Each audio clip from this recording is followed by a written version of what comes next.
cumprimentar a mesa diretora, presidente dessa casa, cumprimentar os vereadores e vereadoras aqui presentes, meus senhores, minhas senhoras, todas as pessoas que nos acompanham. E hoje, já há alguns dias, abraço de Jesus.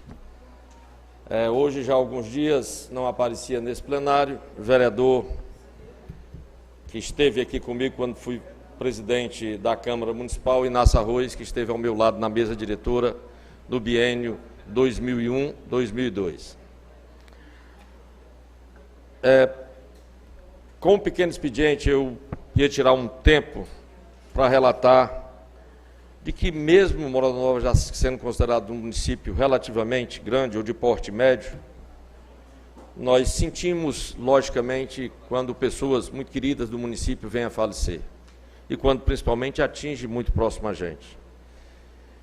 E esses dias agora, mais um dos pais, foram muitas as pessoas que a gente gosta, mas agora, nesses dias, um dos pais do Denox, e quando eu digo os pais do Denox, aqueles que chegaram aqui no começo da década de 70, aqueles que vieram para edificar, modificar, alterar o contexto dessa terra, mais um desses homens que eu tive a honra de dar o título de cidadão moradanovense, faleceu essa semana. O seu João Cordeiro,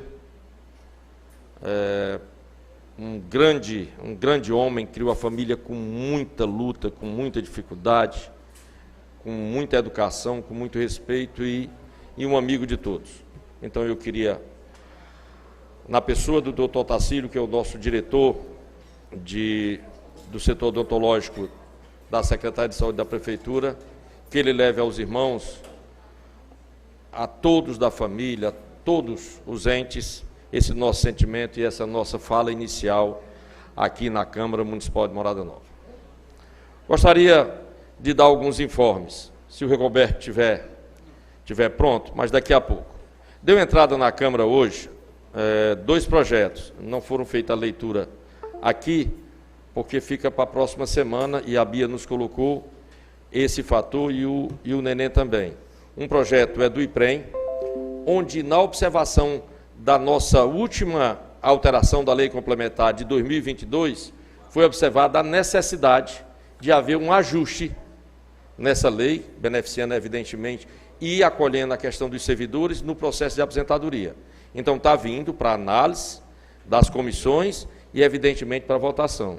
E o projeto, que o Neném está com a cópia dele aqui, com relação, Neném, só aqui rapidamente, Neném, você colocou o projeto que trata sobre a transformação do cargo auxiliar de enfermagem em técnico de enfermagem e da outras providências.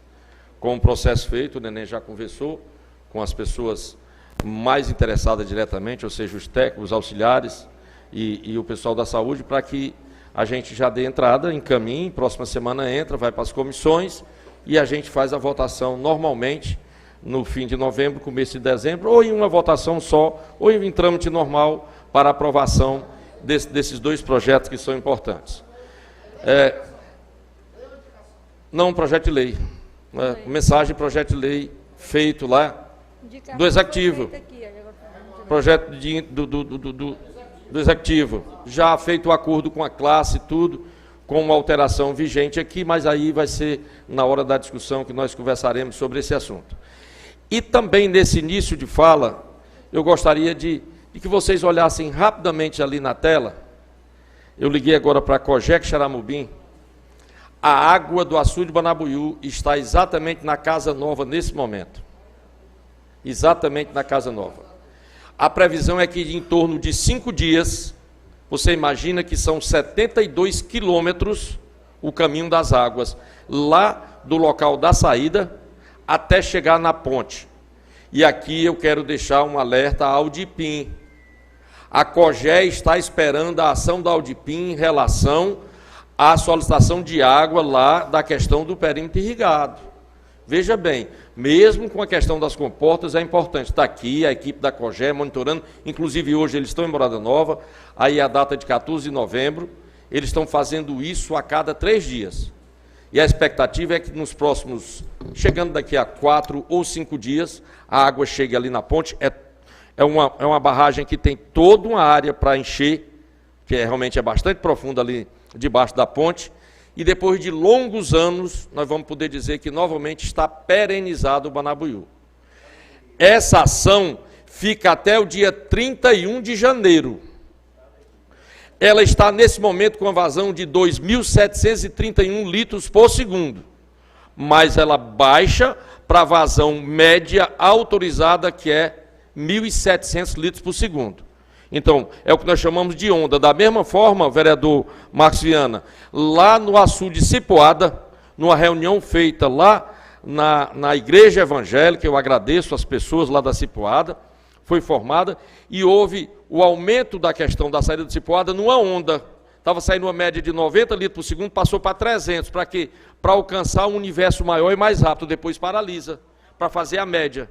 Mas é uma técnica utilizada pelo pessoal da COGE, da Companhia de Gerenciamento de Recursos Hídricos, autorizado pelo comitê, a quem eu tenho o orgulho de ser o presidente, e agradeço a Bia e a mesa diretora por sempre apoiar nesse sentido das viagens. Alguns colegas já participaram dessas viagens, desses debates, dessas lutas, e é importante que a gente possa discutir esse tema e eu possa passar para vocês, deixando sempre esse informe aqui. Então, eu agradeço aí o pessoal por ter colocado essa situação para que a gente possa ver aqui. Meus amigos, meus senhores, minhas senhoras, evidentemente é o nosso papel aqui ouvir, debater, discutir. Ouvi claramente o vereador Quécio, e lhe digo, Quécio, que quando você tem algumas posições a ser colocadas, evidentemente você tem também o peso de receber algumas situações que são desagradáveis. E com respeito que eu tenho, e sei da luta, porque a gente sabe de todas as lutas, quero lhe dizer de que tanto você, Marco Aurélio, ex-prefeitos, vereadores que já saíram daqui, vereadores que já faleceram, como o caso do Aleluia, vereadores que passaram um pouco tempo aqui, que lutaram durante muito tempo, todos têm a certeza de que o mais importante de todo o processo dos limites territoriais dos 24 municípios do estado de Ceará que foram regularizados pela Assembleia Legislativa é a unidade em torno da resolução. Teve um momento, evidentemente, durante muito tempo, que Russas não queria. Era uma questão até também de capital, porque veja bem, na queda do FPM agora, Bia, é interessante esse tipo de coisa. Quem teve diminuição do volume de habitantes, eu gostaria de pedir à vereadora Diana, se ela puder me ceder seu tempo. Eu gostaria de acrescentar mais os 2 minutos junto com o tempo da Diana, vereador, se você precisar. Eu queria só, sem ser grosseiro, mas tentar só essa explicação.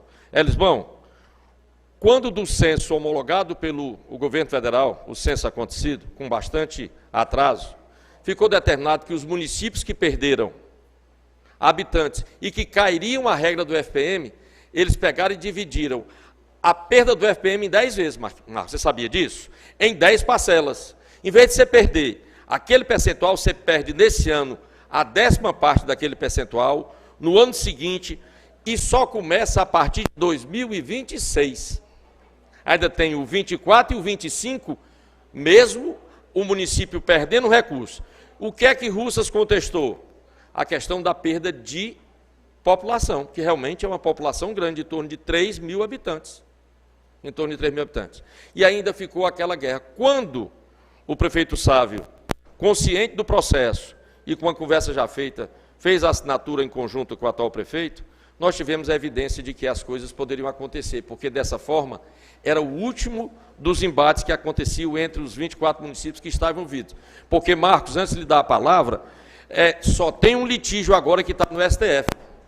A divisa Ceará-Piauí envolve toda a Serra da Ibiapaba e está lá muita área e muita riqueza em discussão, porque envolve 12 municípios daquela região, envolvem 25 mil pessoas, e o Piauí está solicitando aquele território para eles, e o Ceará está evidenciando que desde 1820 É o Ceará que toma de conta dessas terras, é o Ceará que faz o investimento nessas terras e nessa área. Então, é uma disputa que vai ser decidida no Supremo Tribunal Federal. Repasso a palavra ao vereador Marcos. Obrigado pela parte, vereador. Só para esclarecer também em relação a essa questão de Russas com Morada Nova, eu acompanhei muito de perto e tinha muitos números nas mãos para a gente poder debater com mais clareza. E eu lembro bem na época que a grande questão de Russa não era questão que ia perder nada, não. Porque ninguém, na época lá, ninguém perdia FPM. Mas a preocupação de Russa é que ela estava bem mais próximo de sair do 2,6 para 2,8 do que cair para 2,4. Então era essa o questionamento que eles tinham, porque a população de Russa estava crescendo. Então ele ia aumentar o FPM rapidamente, porque do crescimento de Russa estava grande nos percentuais que eles colocavam de habitantes. Russa chegaria brevemente ao coeficiente do FPM de 2,6 para 2,8. Então essa era a preocupação. Agora, perca ninguém ia ter. Isso era o que a gente estava argumentando na época. Só para esclarecer, Vossa Excelência. Obrigado, Marcos. E eu queria só dizer, Quécio e Elisbão, de que eu aqui nessa tribuna não tenho poder, nem poderia querer ter o poder de falar em nome do prefeito da sua fala. O que eu quero dizer é o meu sentimento.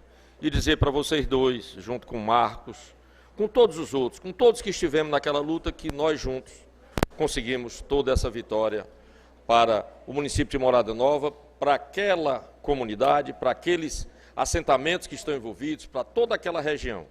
E dessa forma eu coloco claramente de que nós temos o sentimento de que realizamos todos juntos os esforços necessários para que as coisas pudessem acontecer. Pois não, Elisbão, fica à vontade. O que nós temos que esclarecer, Ilmar, é que não tem um nome, não tem uma pessoa que resolveu. E até temos uma grande liderança a nível estadual chamado deputado Evandro Leitão, que conseguiu reunir todos os litigantes no estado do Ceará, sentar e resolver o problema. O que faltava era uma pessoa para dirimir todos os problemas, porque não adiantava resolver o problema Morada Nova Russa e não resolver Morada Nova Limoeiro. E aí entra a deputada Juliana, e aí entra uma gama de pessoas. É isso que tem que se demonstrar, que nós temos que, aqui é só agradecer a todos os envolvidos que participaram desse processo. Só isso. E não estar acusando pessoas de indecente, de querer aparecer. Cada um faz seus agradecimentos da forma que melhor entender. Essa é a questão, esse é o fato, esses são os fatos que foram traçados nos últimos dias. A questão de uma entrevista ao vivo, muitas vezes ela traz alguns fatos emotivos que é preciso que a gente consiga o controle para evidenciar esse processo. Mas gostaria de dizer também, só para fechar essa questão, de que tem um deputado que foi o relator desse processo, que é fundamental ser citado aqui. O deputado Leonardo Pinheiro foi o relator desse processo e acompanhou, e eu estive também na Assembleia com o Mourão, na sala da presidência da Assembleia, e o deputado fez um esforço enorme. E eu quero, sem dúvida nenhuma, deixar o registro aqui, nesta casa, desse trabalho feito. Evidentemente que o presidente Leitão, ele aglutinou de uma forma interessante para fechar todo e qualquer problema. Senão, foram 2 abstenções. E toda a Assembleia votou em conjunto. E ainda, tratando sobre esses temas, essas situações, eu gostaria de dizer de que, muitas vezes, a gente é levado a trazer ao palco da tribuna da Câmara, vereador Quécio, vereadora Rosimeire, vereador Cláudio, questões que não são diretamente ligadas à Câmara. De ver como se a Câmara tivesse que absorver algumas situações e que a tribuna desta casa, sem dúvida nenhuma, é o palco para os grandes debates políticos. E nós teremos isso, e já estamos tendo. Mas também as questões administrativas e jurídicas são muito bem levadas aqui. Na sessão das comissões de ontem, mesmo com com alguns arranhões, com alguns deslizes, ficou fechado a questão dos projetos. Isso é fundamental para que a gente possa analisar. Fica fechado também, evidentemente, tudo aquilo que a gente almeja para chegar a 22 de dezembro e fechar o ano, para depois do recesso, no retorno, a gente vê os outros processos, inclusive a reunião presencial da LOA. A reunião presencial da LOA é fundamental para que a gente possa ver aqueles projetos que são levantados, como esse projeto de atenção ou o projeto novamente da agricultura, do incentivo à questão da agricultura, né? O orçamento é fundamental, mesmo que ele tenha o sentido não só de um ano, plurianual, anual, mas que a gente possa colocar dessa forma. Por último, dizer para todos de que eu conversei com a Bia, eu conversei um pouco com alguns colegas vereadores. Evidentemente, nós nos preocupamos com todas as situações, é uma preocupação que a gente tem. Quanto ao relato feito com relação à professora Silvelena, eu deixo aqui o meu abraço à professora, porque sou amigo dela, tive a oportunidade de ser votado por ela em uma eleição, converso com ela, tenho respeito e ela também tem por mim, e eu tenho certeza disso, porque assim diz a convivência entre as pessoas, e considero ela, com algumas outras pessoas desse município, verdadeiros defensores desse processo da defesa do servidor, indiferente de quem esteja no poder, de qual esteja no poder. Porque eu lembro bem quando a gente era oposição ao ex-prefeito Glauber, e nos embates em que eu tive a oportunidade de estar no sindicato, as pessoas que eram da administração, se não participavam dos eventos, mas mantinham silêncio. E isso é um sinal de respeito. Em alguns momentos, o silêncio é um sinal de respeito. E essas pessoas, no silêncio, diziam assim, avancem, trabalhem, mas como nós somos cargos em comissão, cargos de direção, cargos de coordenação, é natural que a gente entenda isso. Do mesmo jeito que eu entendo a luta do sindicato e entendo o outro lado.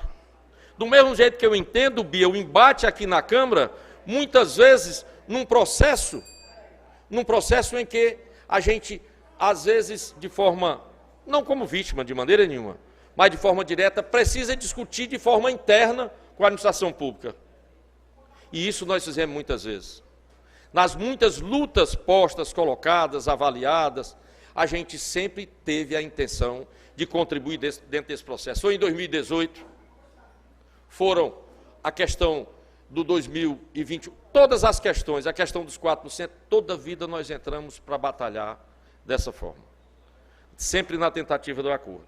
E eu estou dizendo isso, que as pessoas ficam cobrando, e eu vi uma cobrança até pública, tal. Eu queria dizer que o silêncio também é respeito. O silêncio também é respeito, e demonstrei esse respeito, e tenho esse respeito no meu coração, que é o mais importante, porque às vezes é necessário que você baixe a sua cabeça, que você reflita com Deus, que você avalie aquilo que você não pode interferir em nome dos outros. Quem sou eu aqui para responder nada em nome de ninguém, a não ser do meu nome? Eu não posso falar pela mesa, eu não posso falar pela bancada, eu não posso falar por ninguém, só posso falar por mim. E termino claramente, com todo o respeito aos colegas, e com a frase, acho que não sei se está na Bíblia, até porque na verdade eu não tenho, mas eu vou dizer aqui, né? Ou então se é apenas um pequeno texto, ou se é uma alusão. Atire a primeira pedra. Quem nunca, reticência.